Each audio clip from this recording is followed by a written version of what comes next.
వైసీపీలో అంతర్యుద్ధం జరుగుతుందా? Jagan team versus మరో టీంగా రచ్చ మొదలైందా?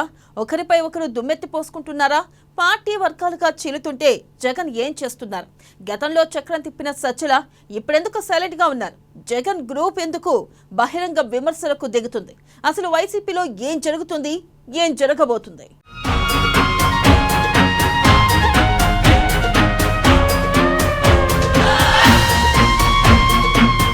వైసీపీలో అంతర్గత కుమ్ములాటలు, వర్గాలుగా పార్టీలో చీలికలు, వైసీపీలో బయటకొస్తున్న అంతర్గత చర్చ, రెండు వర్గాలుగా చీలిపోయిన జగన్ టీం, గతంలో పదవులు త్యాగం చేసిన జగన్ వర్గం. ఏపీ ప్రధాన ప్రతిపక్షం వైసీపీలో అంతర్గత కుమ్ములాటలు పెరిగాయా? వర్గాలుగా పార్టీ ఇప్పటికే చీలిపోయిందా? ఒకరిపై ఒకరు దుమ్మెత్తి పోసుకుంటున్నారా అంటే అవుననే అంటున్నారు వైసీపీ నాయకులు. వైసీపీ అధికారం పోయిన దరిమిలా పార్టీలో అంతర్గత చర్చల కన్నా రచ్చలే బయటకు వస్తున్నాయి. అనంతపురానికి చెందిన కేతిరెడ్డి వెంకట్రామరెడ్డి నుంచి ఉత్తరాంధ్రలోని ఒకరిద్దరు నాయకుల వరకు కూడా వైసీపీపై నిప్పులు చెరుగుతున్నారు. తమ నాయకుడు జగన్ ప్రజలను పట్టించుకోకపోవడం వల్లే ఇలా జరిగిందని బహిరంగంగానే చెబుతున్నారు.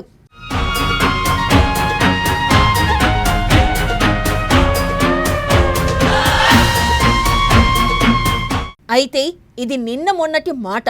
కానీ ఇప్పుడు వైసీపీలోనే కలిసి ఉన్న వారిలోనూ, జగన్ అంటే ప్రేమించే వారిలోనూ రెండు వర్గాలుగా చీలిపోయి సోషల్ మీడియా వేదికగా తన్నుకుంటున్నారని ఓ వార్త హల్చల్ చేస్తుంది. ప్రస్తుతం వైసీపీలో కొందరు నాయకులపై కేసులు నమోదవుతున్నాయి. దీనిలో ఓ వర్గం పాత్ర ఉందని, ఆ వర్గం నాయకులు సంబంధిత నేతలకు సంబంధించిన కేసుల సమాచారాన్ని లోపాయికారిగా బహిర్గతం చేస్తున్నారన్నది చర్చ జరుగుతుంది. అయితే ఈ రెండు విషయాలను కూడా జగన్ పట్టించుకోవడం లేదు.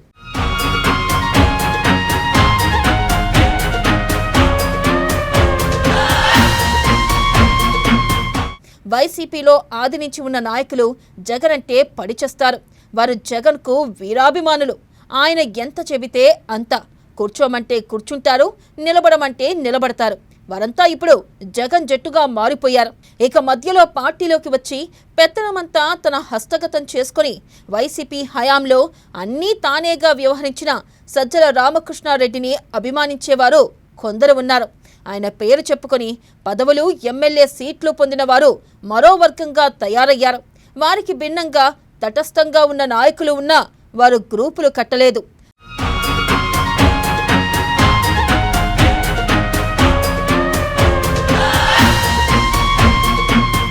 కట్ చేస్తే సజ్జల వర్గాన్ని వ్యతిరేకించే జగన్ గ్రూప్ ఇప్పుడు దూకుడుగా ఉంది.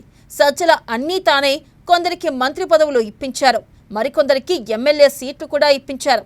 ఈ క్రమంలో త్యాగరి చేసింది జగన్ వర్గంగా ఉన్నవారే. దీంతో ఇప్పుడైనా తమకు వాల్యూ ఉంటుందని వారు ఆశించినా ఎక్కడా సజ్జల వర్గం వారికి అవకాశం ఇవ్వడం లేదు. దీంతో ఇప్పుడు అరెస్ట్ అవుతున్న లేదా కేసులు వెంటాడుతున్న నేతలకు సంబంధించిన కీలక సమాచారం జగన్ వర్గంగా ఉన్న వారిలో ఒకరిద్దరు బహిర్గతం చేస్తున్నారు. ఈ పరిణామాలే ఇప్పుడు పార్టీలో చర్చకు దారితీశాయి. మరి ఇది ఎందాకా వెళ్తుందో చూడాలి.